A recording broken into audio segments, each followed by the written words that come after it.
Hello, and welcome to SBTI's training for financial institutions, Module 9 on governance, change management, and meeting targets. In this module, we'll be sharing with you an overview of the importance of governance, change management, and meeting your set targets.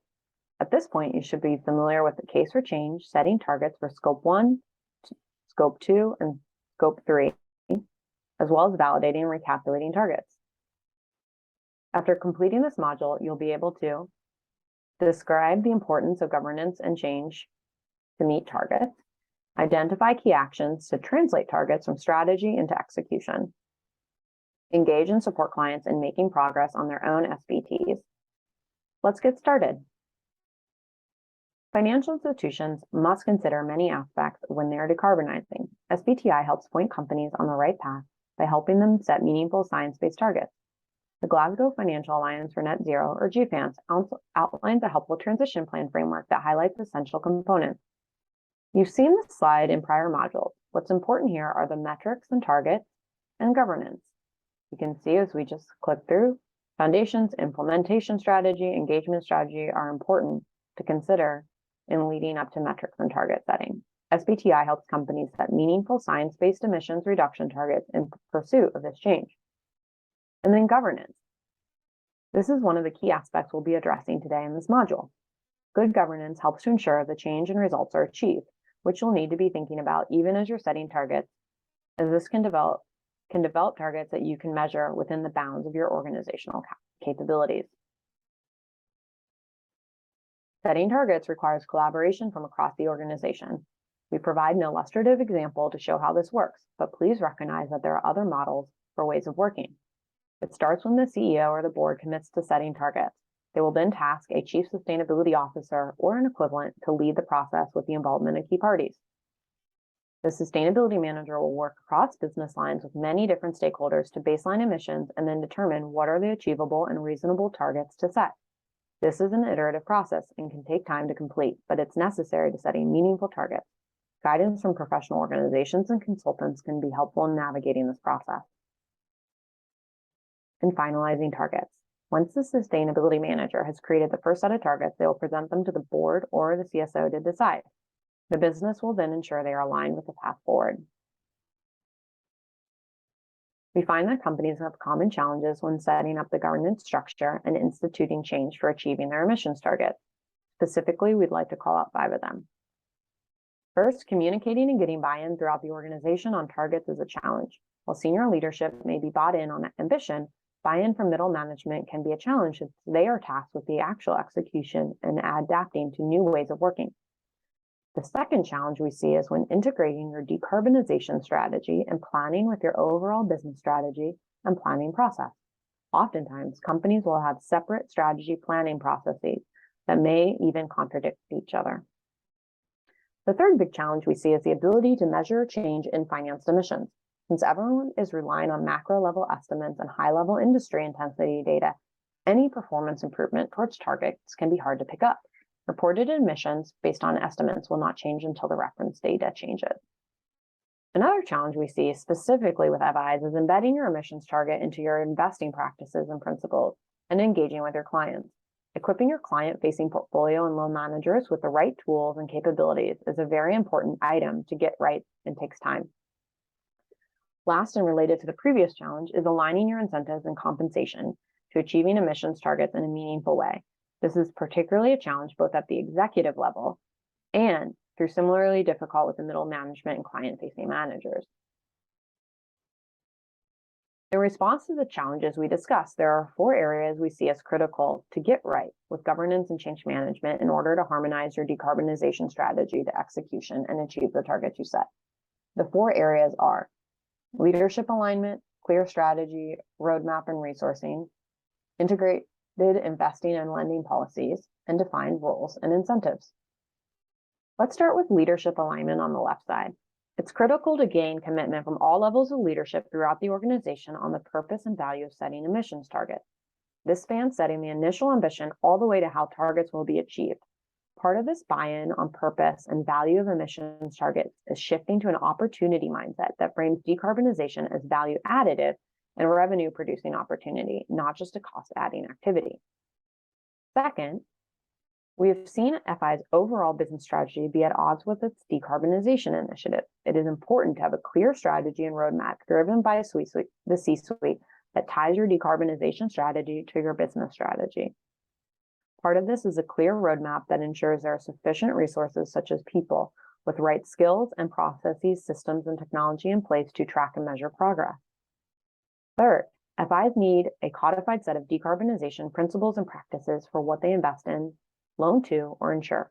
The set of principles and practices should include an engagement framework for how an FI supports their client in achieving their own climate goals and when to escalate when a client is reneging on their climate commitments. Last, we believe clearly defined roles, responsibilities, and incentives are crucial. While operating model and organizational structure varies by FIs, we see that business unit level, that is at the product or portfolio level, ownership of targets is important to achieving decarbonization goals. Moreover, achieving targets should be embedded into your annual planning and tied to incentives in a meaningful way. While all of these are important, we'd like to go a bit deeper on integrating your investment and lending policies with your decarbonization strategy. FIs have several levers to pull when developing a set of decarbonization policies and practices.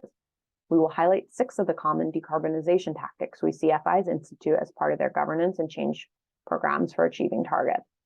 First, FIs often have a defined engagement approach for working with clients to set their decarbonization targets. This is the most critical tactic for FIs to get right in their new governance structure. We'll delve into more on client engagement in a moment and what that all entails.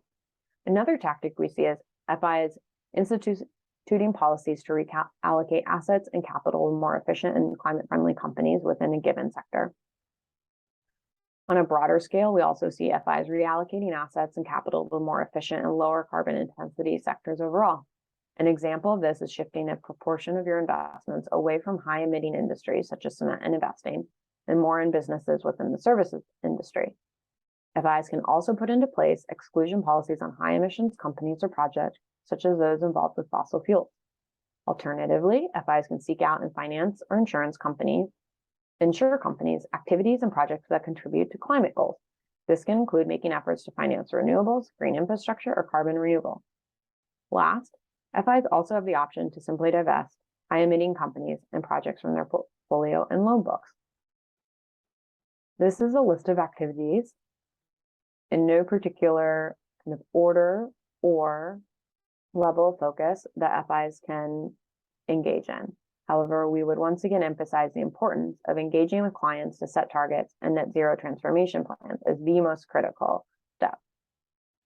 Finally, when developing their decarbonization policies and practices, we see FIs use a combination of the tactics we discussed.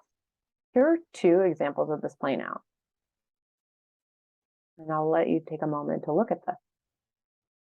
Bupa committed to increasing financing for climate solutions as well as reallocating their investment portfolios to more climate-friendly sectors.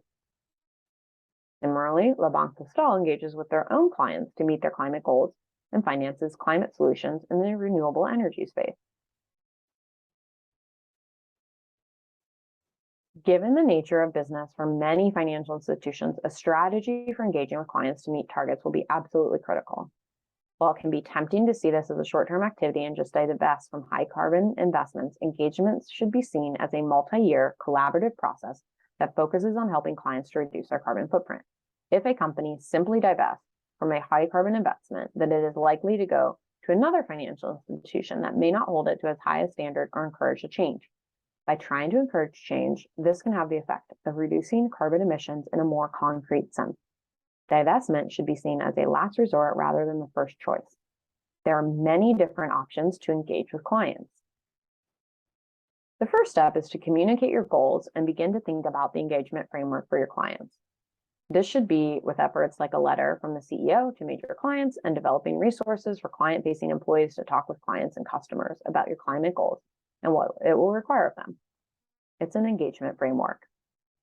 Next, you can begin to provide products or work with clients to balance their risk and trade-offs of the carbon transition.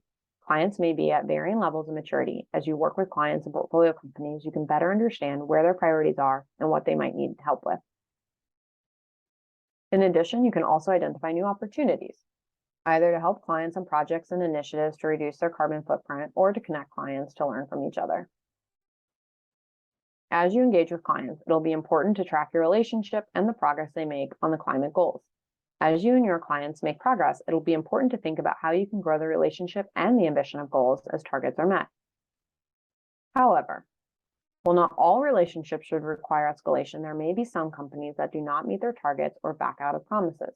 It'll be important to define ahead of time what your escalation procedures are, what actions trigger them, and what criteria would necessitate divestment. You'll want to make sure that there are intermittent steps prior to divestment, like top-to-top meetings, shareholder voting, and other measures to pressure for change. Client engagement is an important part of making these targets real. After completing this module, we hope that participants are able to achieve decarbonization objectives, which require organizational alignment, connection to strategy and business operations, and incenting right action. We also hope that engaging clients is known to be both challenging and essential, and it requires a long-term commitment and process. Thank you for listening.